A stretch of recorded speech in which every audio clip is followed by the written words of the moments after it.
Muy buenas a todos los seguidores del canal Geopoder, hoy en una nueva edición del Mapa del Poder. El martes hablábamos de turbulencias en la Unión Europea, hablábamos de coyunturas que sumían al continente europeo en la intranquilidad. A los principales políticos europeos, Macron, Starmer, Merz, el propio Sánchez en España, les cuesta poder salir a la calle. Las encuestas que tienen enfrente son muy desfavorables. Las calles están revueltas, los ayuntamientos del Reino Unido están revueltas, las encuestas electorales tienen mala pinta, es decir, hablábamos de coyunturas. Y hoy en el programa de hoy lo que queremos tratar más bien es de líneas de fractura de fondo, es decir, no vamos a hablar de lo superficial, sino vamos a hablar de qué hay debajo en la placa tectónica. Y para ello, para hablar de cuáles son las posibles, las probables, las probablemente ya existentes desde hace mucho tiempo, líneas de fractura en Europa, tenemos, como no puede ser de otra forma, a nuestro querido amigo Manuel Vázquez. Manuel, ¿cómo estás? Muy buenas, José. También un saludo para César Bobadilla ahí en el estudio y obviamente a toda nuestra audiencia. Un gusto estar aquí de nuevo en esta conversación contigo. Bueno, habíamos hablado, Manuel, gracias por unirte, habíamos hablado de tratar de estudiar qué líneas de fractura de fondo hay ahora mismo en Europa que sean interesantes de subrayar. Y yo, para animar el debate, quiero traer a colación un libro que leí hace un montón de años, es un libro de George Friedman. Me dirán, ¿quién es George Friedman? No he dicho Milton Friedman, George Friedman. Este hombre fue el fundador de Stratford que, en fin, es uno de los grandes puntos, despachos donde se trata la geopolítica en el mundo. Lo crea en Estados Unidos, es un hombre pues de origen húngaro, norteamericano, y que en el año 2015 a mí me llega un libro a las manos que se llama Flashpoints, la crisis emergente en Europa. Lo leí en inglés y digo, pero ¿cómo que la crisis emergente en Europa? Si en Europa estamos muy bien y muy tranquilos y demás. Y él de repente lo que nos contaba es algo que es lo que le quiero lanzar, ¿no?, para estimular a Manuel, para estimular el debate con él, ¿no? Decía Friedman en este libro, insisto, uno de los geopolitólogos más importantes del mundo. Mucha gente que lo único, perdónenme que lo diga, que ven es vídeos, que lo único que visualizan son vídeos como el nuestro, se olvidan a los grandes nombres. George Friedman es uno de los grandes nombres. A veces mete la pata, como no puede ser de otra manera, pero uno de los grandes a los que hay que seguir, ¿no? En ese libro nos decía que la Unión Europea había fallado. Él decía, no hay suelo moral ni cultural en la Unión Europea. Pueden decir muchos autores, que lo han dicho muchísimos, hombre, está el suelo cristiano, está el suelo de los códigos civiles, está tal, pero bueno, él aduce que no hay un suelo moral o cultural común y que por tanto lo único que podía hacer la Unión Europea es dar paz y prosperidad económica y que esto, ante cualquier choque geopolítico, tipo económico, tipo lo que fuera, pues todo esto se resquebrajaba y la Unión Europea dejaba de cumplir su papel, que no es moral y cultural, decía él, sino que es de paz y de prosperidad. Luego decía, muy de geopolítica realista, decía en el libro, si recuerdo bien, que la geografía, los recursos están ahí, ¿no? Están ahí y es algo que influyen muchísimo más de lo que nos queremos ahora mismo creer cuando tenemos amigos de todo el mundo en un grupo de Reddit, en un grupo de WhatsApp o lo que sea.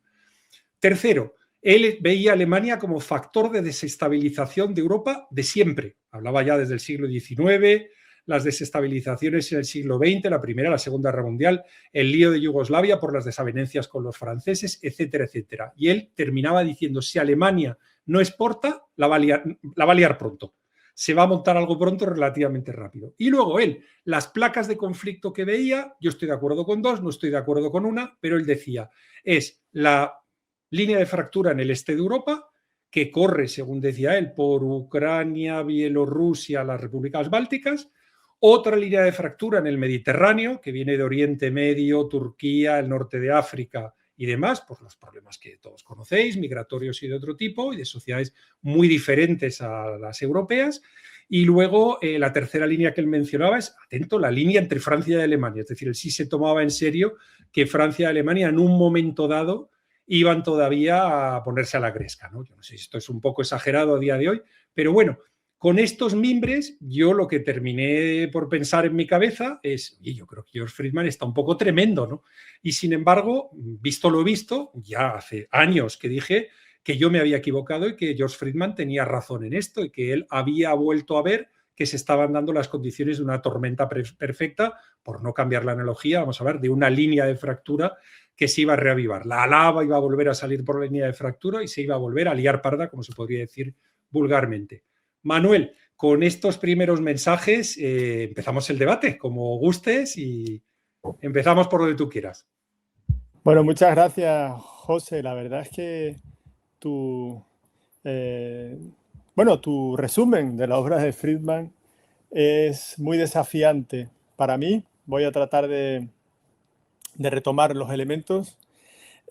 Cronológicamente, yo estoy de acuerdo hasta cierto punto con Friedman, porque en Europa pues hay toda una serie de líneas de fondo, de situaciones mal cicatrizadas, podríamos decir, de temas irresueltos, complejidades poblacionales, mezclas étnicas, estados-nación que se superponen en ciertos territorios y entran en conflicto eventual mediante etnias de otros estados. Ahora voy a también hablar de la cuestión de las minorías étnicas que ha recorrido en general la conflictualidad europea desde el siglo XIX y XX.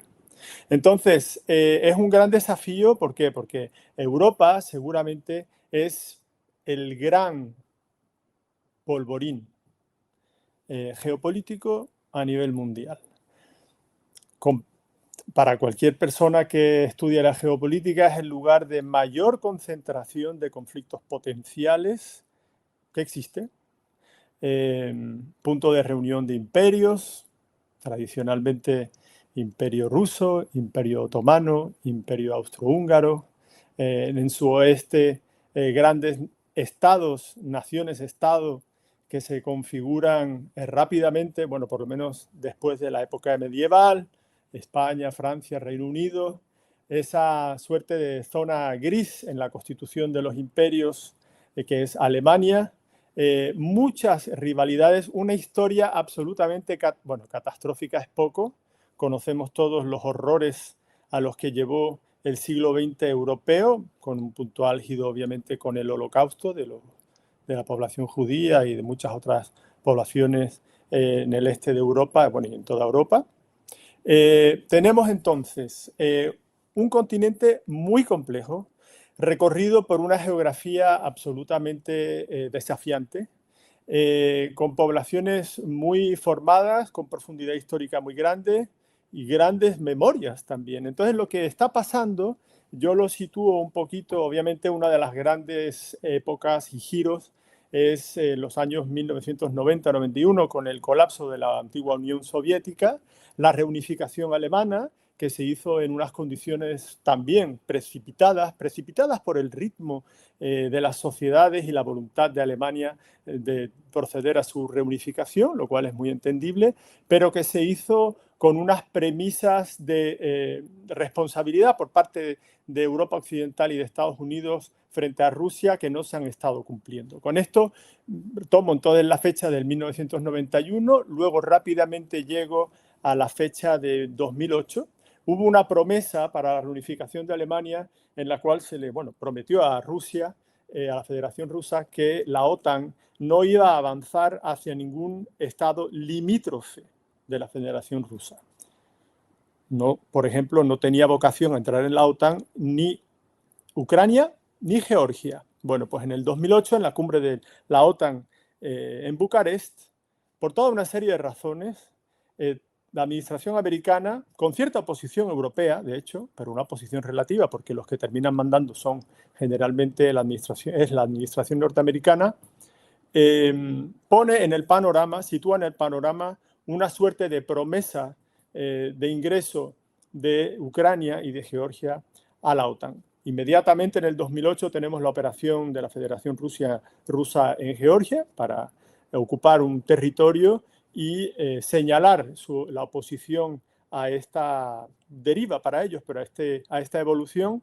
Y a partir del 2008, con la cuestión de Ucrania, pues va pasando lo que ha terminado de cuajar como un conflicto armado en el 2022.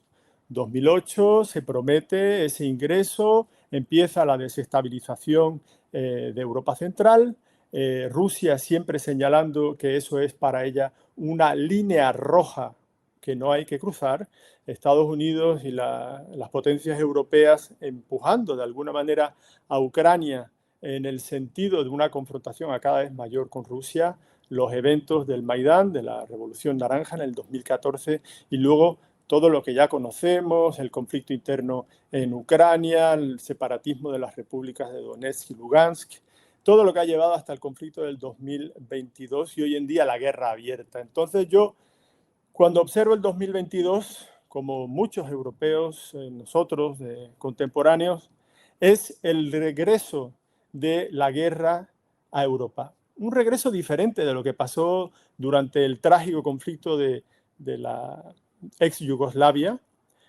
¿Por qué? Pues porque el que está implicado como beligerante, el que ha operado una invasión, obviamente ilegal, de Ucrania, pues nada menos que es Rusia, uno de los dos hermanos mayores, potencia nuclear con una profundidad estratégica absolutamente abismal, una historia también de dominación, un antiguo imperio que hoy en día todavía se considera hasta cierto punto imperio o por lo menos estado civilizacional, que es lo que es la ideología hoy en día de Rusia.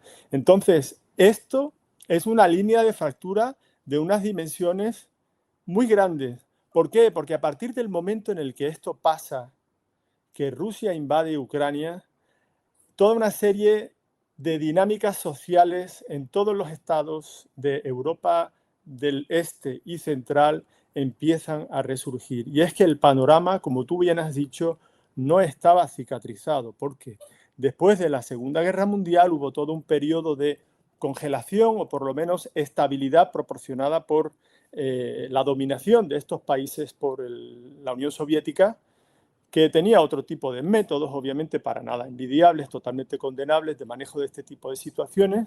Y esta caja de Pandora de Europa Central y del Este empezó a abrirse en 1990 y terminó de abrirse del todo, para mi juicio, en el 2022. Entonces, lo que pasa, y con esto te cedo la palabra, es que ahora ya estamos en un ambiente, en un entorno geopolítico complejo, lleno de desafíos, que no era finalmente el caso, pero esto, claro, esto lo identificamos ahora. No lo era tanto durante la Guerra Fría, porque las lógicas de poder eran otras, no para decir que no fuera una época muy compleja, pero hoy en día lo que uno siente es que los desafíos son enormes. Ahora hablaremos de la cuestión de las minorías étnicas. Son enormes y sentimos que las élites europeas, y no es para decir que las élites obviamente de Rusia obviamente tienen toda su parte de responsabilidad y hasta culpabilidad, obviamente, pero las élites europeas sentimos que están un poquito, no sé qué es lo que piensas tú, José, con este tema, están desnortadas, perdidas, no saben muy bien qué hacer y en fin de cuentas andamos repitiendo errores históricos. Así es, y es que la geopolítica no es, en fin, abordar las redes sociales con declaraciones solemnes, ¿no? La geopolítica es algo muchísimo más complicado donde se produce ese choque, ¿no?, duro entre estados. Por eso, pues somos de escuela realista, de escuela geográfica y al final, pues bueno, podemos llenar los análisis geopolíticos de cuestiones morales y de ideologías y demás, pero al final lo que está pasando es algo verdaderamente diferente a eso, ¿no? De tu intervención yo destacaría en primer lugar que quién diría, ¿no? Es una mirada contraintuitiva, como decimos mucho en el canal Geopoder. ¿Quién diría que pues, cuando a uno le preguntan en la calle, oye, ¿tú cuál crees que es el área del mundo pues, más complicada, más tal? Dirían Oriente Medio directamente, ¿no? Sin embargo, en Oriente Medio, a pesar de lo que muchos consideran, el caos está más controlado o el caos es más predecible de lo que muchos se piensan. Sin embargo, en Europa estamos hablando de unas fracturas, de unas naciones, en fin, poderosas, con mucha historia, con un sentimiento de Estado de Nación que los Estados mercado, en los que quieren convertirnos desde Bruselas y las élites del centro político, ¿no?, que nos están gobernando, pues consideran que al final vamos a aceptarse en Estados mercado, donde las decisiones se toman en foros internacionales y luego uno se tiene que comer esas decisiones. Y sin embargo, el Estado-nación está muy presente y esa línea de fractura, sobre todo en el este de Europa, pues es brutal, ¿no? Es una línea de fractura brutal porque allí todavía hay mucha gente que todavía cree en el Estado-Nación, ¿no? Empezando por el principio, la caída del muro, la reunificación de Alemania. Seguro que nuestros seguidores se acuerdan de Günter Grass, el del tambor de hojalata, premio Nobel de Literatura. Este señor, alemán de Alemania, dijo que Alemania no se podía unificar después de lo que le había hecho al mundo con el Holocausto y con otras historias. Que una Alemania unificada iba a volver a montar un circo en el mundo. Eso no lo dice el canal Geopoder, lo dice uno de los premios Nobel más conocidos, ¿no? El premio Nobel de Literatura, Günter Grass, uno de los premios Nobel de Literatura más conocidos, alemán de pro, etcétera, ¿no? A partir de ahí, pues, se empieza a liar, ¿no? Importante mencionar, hablábamos del otro lado del antiguo telón de acero, Rusia. Rusia es muy importante destacar, Peter Zeihan lo tiene en alguno de sus libros, que la oligarquía que gestiona Rusia está fundamentalmente controlada por un grupo de abuelos, perdónenme que lo diga así, que vienen de los servicios secretos.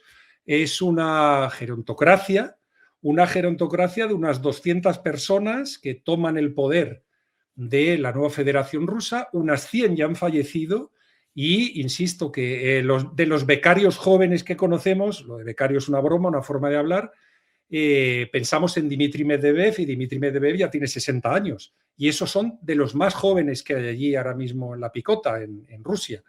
Con lo cual estamos hablando de una gerontocracia que no se ha renovado, que tendrá que renovarse, aproximadamente unas 100 familias más o menos, y esta gente evidentemente está anclada en un discurso geopolítico, en una manera de entender la geopolítica que ni es la de la electrificación de la movilidad, ni el acero verde, ni la integración de los inmigrantes que vienen, ni cosas. Ellos están en otra película. Y es decir, tratar de convertir a estos 100 oligarcas que más o menos gestionan el Estado oligárquico ruso con el punto de equilibrio, que es el árbitro Putin, que lo tienen allí puesto como una suerte de rey con muchísimo poder, y un tío forradísimo también por todo lo que mete la mano en el cazo y demás, estamos hablando evidentemente de una gente que está mucho más en geopolítica realista y en geopolítica geográfica y de recursos que lo que se estila en la Unión Europea. Entonces, claro, para tratar de entender lo que está pasando más allá de la línea de fractura, no podemos pensar que si cae Putin y hubiera venido Navalny, teníamos una suerte de Emmanuel Macron. No íbamos a tener una suerte de Emmanuel Macron. Vamos, primero porque a Navalny no lo han dejado y se lo han cargado, pero insisto que allí estamos hablando de una élite que funciona de una manera muy diferente. Yéndonos mucho más lejos y hablando, por ejemplo, de Asia, pues imaginaros, ¿no? El Politburó del Partido Comunista, vamos, los 9 altos, los 9 magníficos, 9 ingenieros, sesentones, setentones, ochentones, es decir, estamos hablando de algo que están funcionando conforme a un mundo que le explicaron a ellos hace 40 o 50 años. Entonces, todo esto de que estamos en el acero verde, la electrificación, las transiciones de género y todo esto, como que no lo entienden muy bien, ¿no? Y si te parece, pues te devuelvo la palabra, Manuel. Sí, justamente para situar también la cuestión desde un punto de vista geográfico, porque estabas hablando obviamente de geopolítica realista y geografía. La región que de alguna manera estamos analizando y que estaría entrando en turbulencias de fondo, afortunadamente tampoco hay que ser alarmistas porque siempre este tipo de temáticas son las que se manejan en geopolítica y la gran mayoría de las ocasiones se encuentran soluciones. Pero en todo caso, no es porque se vayan a encontrar o no soluciones que no hay que destacar los desafíos. Entonces, la zona geográfica, retomando el concepto que se ha atribuido a De Gaulle, al presidente francés, esa famosa Europa que él anhelaba, de alguna manera, entre el Atlántico y los Urales. ¿Por qué quería yo recordar esta cuestión de geografía? Porque nuestros seguidores están siguiendo de cerca la guerra de Ucrania. Muchas veces se habla de un conflicto en campos abiertos, planicies, trincheras, desafíos de ríos. Toda esa zona que está entre los Urales y el resto de Europa, ya cuando va llegando a Alemania, bueno, ya pues allí en Alemania y un poquito están los Vosgos y más al sur pues los Alpes y todo alrededor de los Balcanes, pues obviamente una zona muy montañosa, pero todo esto es muy plano. Es decir, que ahí no hay montañas para dificultar el avance de los tanques rusos, que era uno de los mitos y de las pesadillas grandísimas a nivel geoestratégico que siempre tuvieron los alemanes y los rusos. Para eso nuestros seguidores conocen bien la historia. Entonces, la cuestión del espacio geográfico, importantísima. Y luego también, porque yo quería un poquito compartir con nuestra audiencia un trabajo de un sociólogo muy famoso que se llama Rogers Brubaker, que nos permite, que es muy práctico a la hora de pensar en los desafíos de las minorías étnicas. Todos recordarán que todas las guerras del siglo XIX y principios del XX en Europa, que llegan a una especie de, digamos ya con la Primera Guerra Mundial que surge de los Balcanes, que es la cuestión de la rivalidad étnica y porque se están gestando toda una serie de estados-nación y que justamente el Estado-nación pues se supone que tiene que corresponder casi simétricamente el Estado y la nación, o sea, el grupo étnico mayoritario al menos. Pero obviamente la complejidad de Europa, y más aún en esa zona, hace que la historia, las batallas, las guerras, han dado como resultado pues toda una serie de estados que no coinciden exactamente con los grupos étnicos, pues no de manera milimétrica. Hay grupos étnicos mayoritarios, por ejemplo en Polonia, en Hungría, Rumanía, Ucrania seguramente, pero cuanto más hacia el este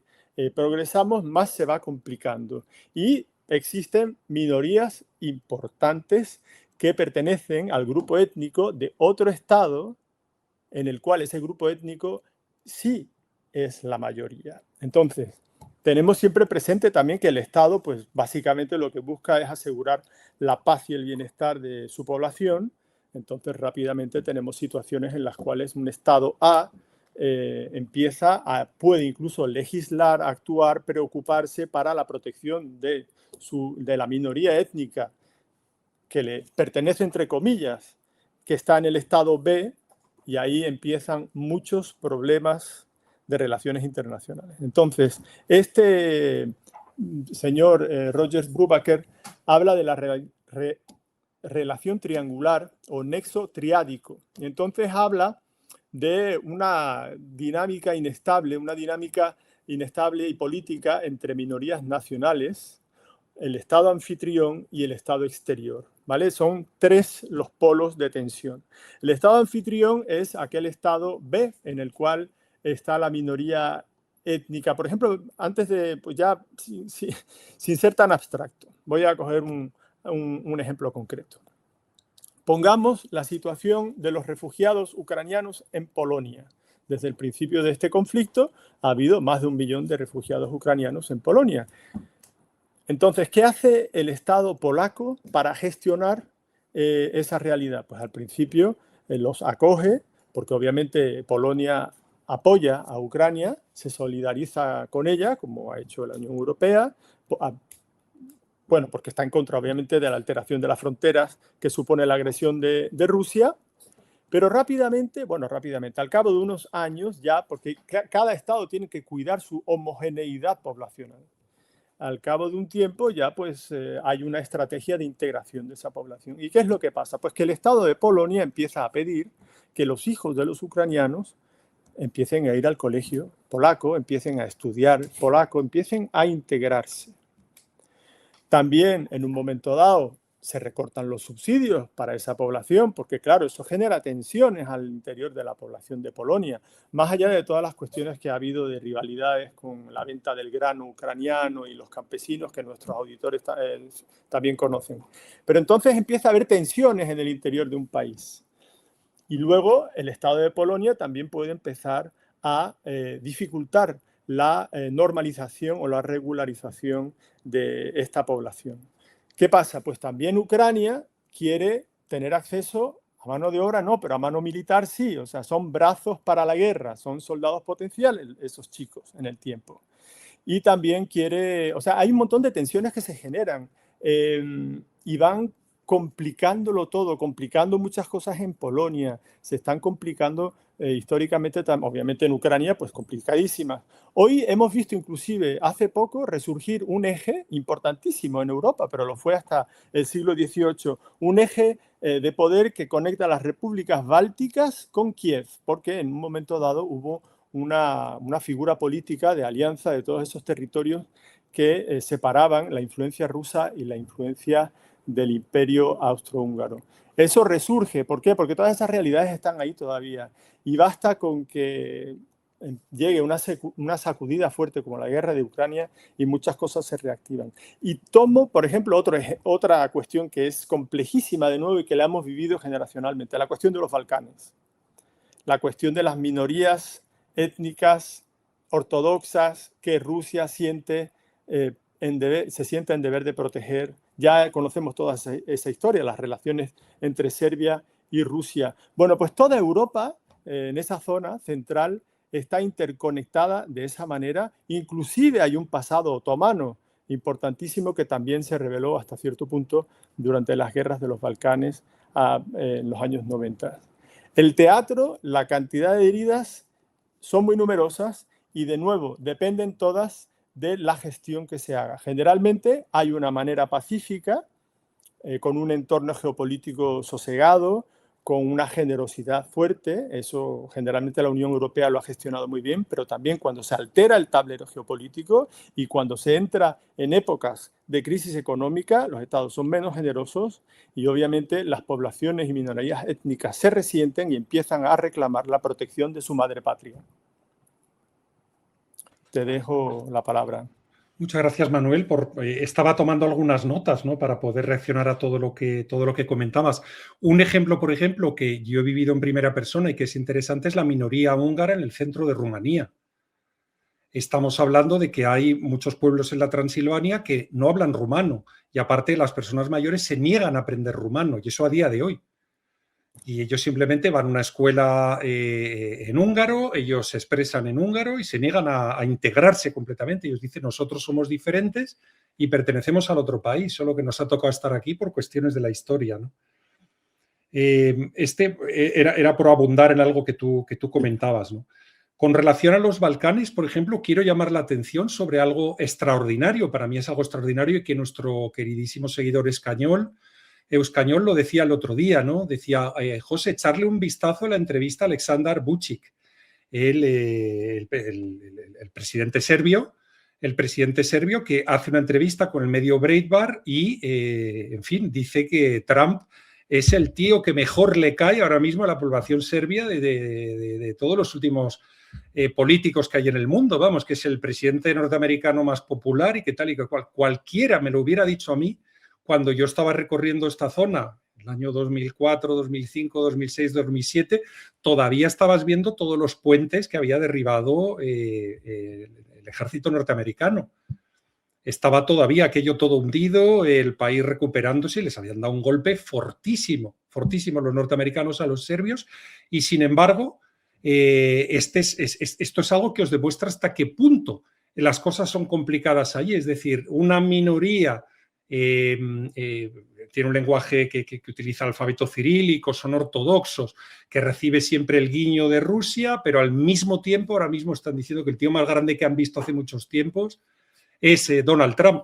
¿Se dan cuenta lo que hablamos de los hermanos mayores y de esa díada, ¿no?, de esas dos potencias, los rusos y los norteamericanos, que, en fin, han tenido muchas vías de comunicación a lo largo de la Guerra Fría, todavía las mantienen y se dejan hacer, se respetan espacios, etcétera, etcétera? Pues fíjense, no es una contradicción ni es una locura por parte de Aleksandar Vučić el que él, teniendo ese guiño a Moscú, también le haga un guiño a Washington. Hay muchos que no lo lograrían entender porque mirarían a, hombre, pero fíjate la guerra de Yugoslavia de hace nada, luego lo que han sufrido además los serbios, ¿no?, cuando todos los conflictos que ha habido, etcétera, ¿no? Pues esto les lleva a usted a entender cómo la geopolítica, las relaciones internacionales se leen de una manera verdaderamente diferente en esta zona del mundo, ¿no?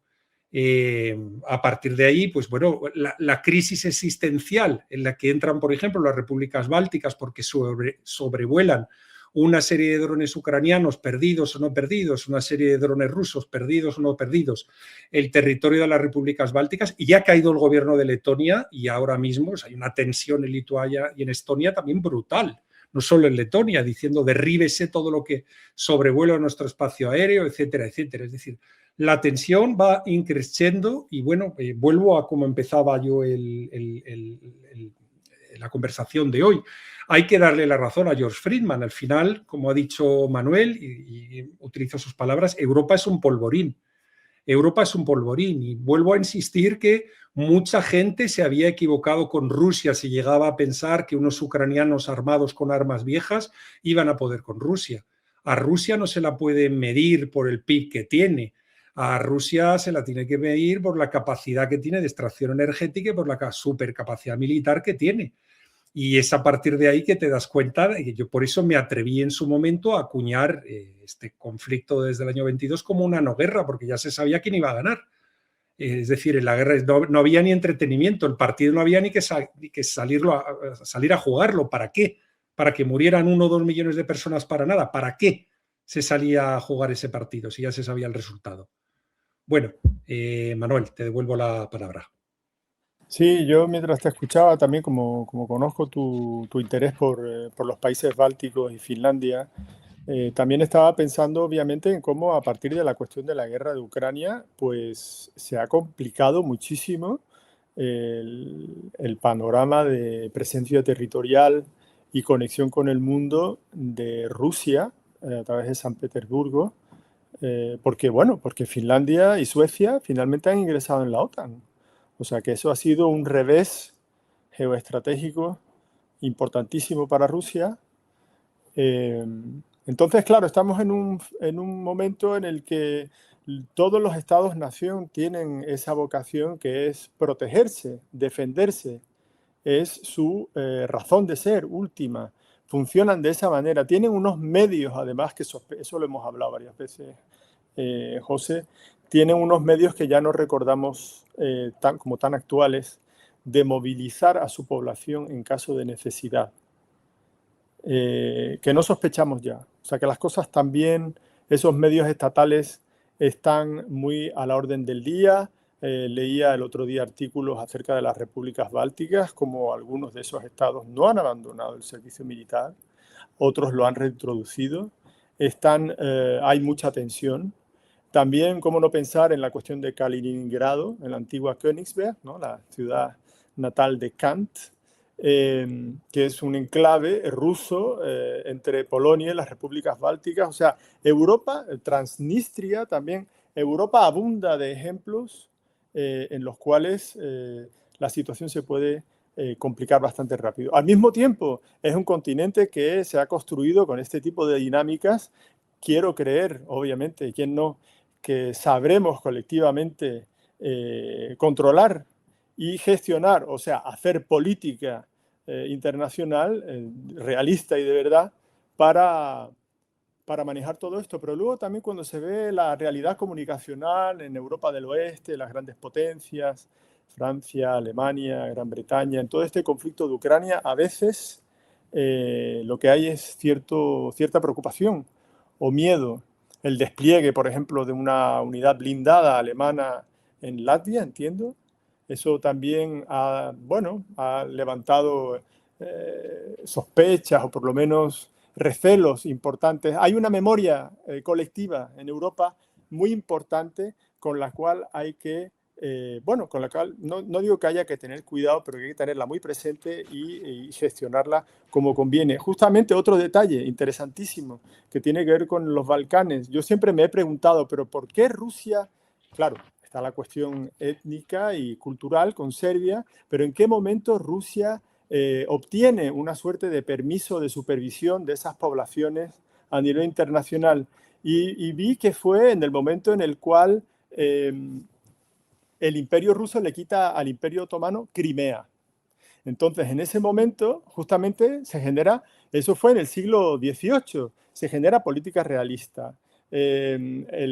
Rusia se compromete a que el sultanato siga siendo el jefe espiritual de las poblaciones de Crimea, y el Imperio Otomano le autoriza a Rusia para que le dé un cierto nivel de seguimiento o de protección a la población eslava que está presente en los Balcanes. Cosas que vienen desde muy lejos y que articulan por todas partes a la historia europea. Entonces yo creo que es muy importante para nosotros y para todo tipo de, obviamente mucho más para los que dirigen nuestros países, ser muy conscientes de la historia de nuestro continente, tenerla muy presente y pensar que todo es muy, muy complejo. Todo además recorrido ahora por oleoductos, rutas alternativas para distribución de petróleo ruso. Complejísimo todo lo que está pasando y por ende fascinante. Así es, y yo creo que un error de fondo, ¿no, Manuel? Que conversamos mucho sobre ello, es confundir la declaración solemne, la cumbre, el ya ha dicho Macron que, ya ha dicho Starmer que, ya ha dicho Ursula von der Leyen que, con la realidad. Es decir, una cosa es hacer una declaración en las redes sociales o en una cumbre y otra cosa completamente diferente es el que, en fin, tu país pueda abordar el esfuerzo económico, militar, incluso social, de esfuerzo poblacional, ¿no? Que le pides a la gente que subiros los impuestos, tenéis que mandar gente al frente o lo que sea, es que muchas veces se están comparando eventos geopolíticos que no son comparables. Es decir, una declaración, pues, está bien, puede tener la fuerza que pueda tener, pero es poca. Es completamente diferente que, en fin, un país ponga por delante soldados, un país ponga por delante dinero, un país se comprometa, ¿no?, a hacer una extracción nueva de recursos, una gestión energética diferente. Eso es completamente diferente, completamente diferente. Algo que quería destacar, una pequeña fe de ratas. El ejército alemán ha entrado en Lituania. Simplemente es una mini fe de ratas que no es importante. Bueno, si sería importante, a lo mejor se nos enfada si nos está siguiendo algún seguidor en Lituania o en Letonia, ¿no? Pero bueno, importante algo que has comentado también. ¿Quién me hubiera dicho a mí hace 10 años, hace 20 años, cuando me peleaba yo con personas en Finlandia? Porque, por ejemplo, tengo una muy buena amistad con con un político, un experto finlandés que en su momento lideraba la asociación finlandesa pro-OTAN y se tiró cultivando en el cultivo más desecano y más horrible durante años y años y años y no le hacía caso absolutamente nadie. Y simplemente con la apertura o la reapertura o la aceleración del conflicto ucraniano-ruso, inmediatamente se pasó de un apoyo del 6% de la población a un apoyo del 90% de la población, en el acto. Es decir, fue algo que en apenas unos meses, y este amigo mío, Yari, me decía: José, llevo aquí la tira de años peleándome porque entremos en la OTAN y no me han hecho caso nunca. He ido a centros de pensamiento, universidades, me he peleado con los políticos, con mis compañeros, nada, no ha habido manera. Y sin embargo, ahora en un momento ya estamos dentro de la OTAN, ¿no? Para que os fijéis que si la línea de fractura, si vamos suficientemente profundo en la placa nacional de Estado-Nación, que el Estado-Nación es cultura, historia, tradiciones, afrentas del pasado, miedos al futuro, es decir, hay unas cosas muy importantes que no se pueden borrar así automáticamente porque hagas una declaración en una cumbre, ¿no? Y fijaros cómo en el momento que se ha agitado el Estado-Nación finlandés, en un minuto han entrado en la OTAN, a pesar de los denodados esfuerzos de mi amigo que no iban a ningún sitio, que lo intentaba y no funcionaba nunca, ¿no? Manuel, te devuelvo la palabra. Sí, muy interesante. Bueno, ha cambiado la realidad, ha cambiado la percepción del peligro y rápidamente pues la sociedad, bueno, el Estado finlandés ha objetivado cuál es su interés y han tomado esa decisión.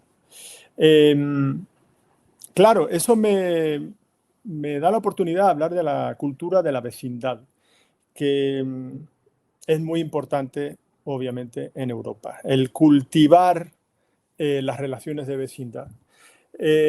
Cultivar las relaciones de vecindad nos lleva obligatoriamente en Europa por las realidades geográficas, la realidad misma, considerar que Rusia pues existe, que Rusia no es probable que pare de existir y que como es un vecino, pues habrá que ser capaces de encontrar la manera de coexistir pacíficamente en el sentido de que haya un beneficio mutuo, tanto pues sobre todo para los países nuestros de Europa y pues obviamente eso uno entiende que tiene que conllevar un beneficio también para Rusia. Pero fijaros cómo hasta ahora, claro, yo esto lo digo obviamente bajo el paraguas del conflicto intolerable, esta guerra que todo el mundo pide que se pare, porque obviamente cualquier guerra y está, pues en particular, masacres, tragedias, que se pare. Pero en Europa del Oeste, a veces, como decía, la comunicación de los dirigentes no está siempre en énfasis, para nada en énfasis, de buscar una relación de vecindad constructiva, por lo menos en este momento. Y también luego señalar lo que muchas veces hablamos, la cuestión de la representación de las sociedades. Las sociedades, sobre todo las centroeuropeas, están muy sacudidas políticamente, bueno, en Europa en general, porque viene todo un ciclo electoral, inclusive con el 2027 en Francia, están muy sacudidas. Pareciera que las poblaciones están pidiendo más pragmatismo en toda la situación de la gestión de la seguridad en Europa, pero los gobiernos no están yendo en ese sentido y son muy, entendiblemente, porque son las relaciones de poder que imperan hoy, son muy sensibles a la influencia de los Estados Unidos. Todo esto, obviamente, armamento, acuerdos de seguridad, cuestiones económicas, todo esto es muy profundo. Aquí estamos tocando temas que tienen unas ramificaciones absolutamente fascinantes, pero como siempre, llamar a una adecuación entre el interés profundo de los europeos y que este sea representado y que, bueno, es la historia de Europa. Siempre hay una política importante de búsqueda de una vecindad provechosa y, de hecho, bueno, Europa es también el resultado de eso. Comentábamos, Manuel, este autor bloguero que tú lees de cuando en cuando y que me envías información, Kiripko, el ruso norteamericano, que tiene un blog serio, que no es de estos así ideológicos y de verbo fácil y tal. Él lleva un tiempo diciendo que se está creando un nuevo telón de acero. Se está creando un nuevo telón de acero y que él nota ya que un poco los estados que están en esta línea de fractura ya entienden que hay un nuevo telón de acero y que se tienen que posicionar como sea, ¿no? Cuando él lo que no para de repetir es la teoría de los hermanos mayores, con otras palabras, que dice ahora mismo, no hay un enfrentamiento en la mesa que sea serio entre los rusos y los norteamericanos, no tienen más que espacios de, como dicen ahora los políticos, de confluencia, de sinergia, etcétera. Entonces él se apunta a la tesis de Kissinger, ¿no? En el nuevo orden mundial, el libro ese del 14, creo, que fue el último que escribió Henry Kissinger, ¿no? Bueno, pues si quieres, hacemos una frase final y luego pues me gustaría hacer un obituario, comentar un obituario en el programa que, oye, mucha gente dice que hay que estar del lado bueno de la historia, pues para mí es muy importante comentar este obituario hoy o presentarlo. Pero Manuel, si quieres una última reflexión sobre el tema que ha ocupado el programa. Sí, claro, hablas de telón de acero, obviamente la situación mítica y trágica del muro de Berlín, los muros, ¿no? El muro también trágico, Cisjordania. Bueno, yo solo apunto a una cosa con la que obviamente no puedo estar de acuerdo, es que yo estoy en contra de cualquier telón de acero y muro, pero recuerdo que también un muro es una técnica de gestión entre dos espacios. No es para nada deseable, pero hay circunstancias históricas, realidades, que a veces generan ese tipo de situaciones y pues esperar que de nuevo la gestión política consiga evitar, uno, la continuación de la confrontación bélica, dos, también que se confirme o que se configure una especie de telón de acero que obviamente para Europa sería una tragedia. Bueno, pues dicho lo cual, pues hoy nos hemos encontrado con el fallecimiento de Marianne Satrapi, una activista, artista irano-francesa, premio Príncipe de Asturias en el año 2024, ha muerto a los 56 años, un año después de la muerte de su marido, sueco, y la verdad una mujer que, en fin, verdaderamente una luchadora, muy conocida por el cómic Persepolis, ha hecho películas, era dibujante, en fin, y una luchadora para presentar la situación de la población iraní bajo el régimen teocrático que lleva aquel país, ¿no? Ella se atrevió a decir en ese discurso, ¿no?, de aceptación del premio Princesa de Asturias, ¿no?, del 24, ya era premio Princesa de Asturias en el 24, se atrevió a decir que el 85% de la población en Irán quiere una democracia laica y que, en fin, lo que está ocurriendo allí pues no es correcto. De hecho, la señora, que obtuvo la nacionalidad francesa no hace mucho, rechazó la Legión de Honor, y esto lo conoce muy bien Manuel, que conoce muy bien a nuestro país vecino, y rechazó la Legión de Honor diciendo que Francia tenía una relación hipócrita y poco seria con el régimen teocrático iraní y que no le parecía correcto, que mientras Francia siguiera comerciando, tratando con ellos con toda normalidad, pues que ya no quería aceptar la Legión de Honor. Entonces, no sé, Manuel, si quieres hacer algún comentario, la conocías, me habías dicho por el cómic de Persépolis, que es muy interesante, pero no sé si quieres hacer algún comentario para loar la figura, ¿no?, de esta mujer, de Satrapi, que lamentablemente pues, se nos ha ido tan joven, ¿no?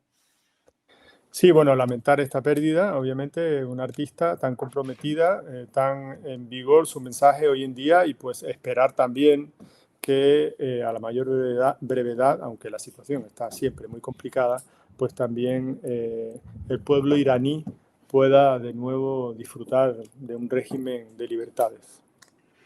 Así es, y bueno, le vamos a dedicar una canción. Había pensado que a lo mejor no era correcto hoy con esto, pues dedicarle o recomendaros a todos los seguidores una canción, pero me ha venido una canción a la cabeza, que es una canción de un grupo que a mí me encanta, que tuve el gusto de verlos en directo en los años 90 en Madrid, que se llaman The Sundays. Es un grupo que solo tuvo 3 discos, uno en el 90, uno en el 92 y otro en el 97, conformado por 2 compañeros de universidad, de la Universidad de Bristol, que se casaron luego.